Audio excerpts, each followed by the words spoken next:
अभी रिसेंटली एक web series आई है चिरैया नाम से, उसका जो थीम है वो है मैरिटल रेप से रिलेटेड। वेब सीरीज़ में भी यही दिखाया जा रहा था कि कैसे एक फीमेल की लाइफ जा रही है। हाई कोर्ट और सुप्रीम कोर्ट में केसेस गए हैं, उसमें जो फाइनल वर्डिक्ट देना है अभी भी उसको क्रिमिनलाइज नहीं करा गया।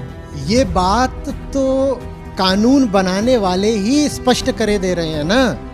वो कह रहे हैं कि अगर हमने मैरिटल रेप को क्रिमिनलाइज कर दिया तो इंस्टीट्यूशन ऑफ मैरिज ही खत्म हो जाएगा।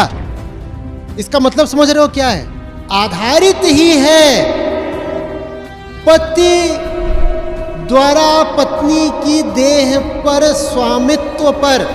भले घर की संस्कारी लड़की, उसको ऑल गर्ल्स स्कूल में पढ़ाया गया, मोहल्ले के लफंगों की उस पर छाया भी नहीं पड़ने दी गई, किसी अपरिचित व्यक्ति को तुम्हारा स्पर्श भी नहीं होना चाहिए, और फिर उसे एक अपरिचित व्यक्ति को सौंप दिया गया सेक्स के लिए। अपरिचित स्पर्श करे नहीं चलेगा, अपरिचित सेक्स करे चलेगा।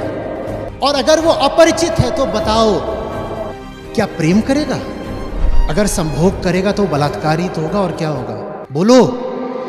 जिसको तुम न जानते न समझते, जिसके साथ तुम्हारी चेतना कभी नाची नहीं, जिसके साथ पंख फैलाकर तुम कभी उड़े नहीं, पर वो संपर्क तो होगा, संभोग तो होगा, क्योंकि कानून ही कहता है कि मैरिज ही मैरिज नहीं मानी जाएगी अगर उसमें संभोग नहीं है। तो आप बाकायदा इस बात पर तलाक ले सकते हैं। तो ये बात जब महिलाओं को पता है तो पहले से ही पता है, ठीक।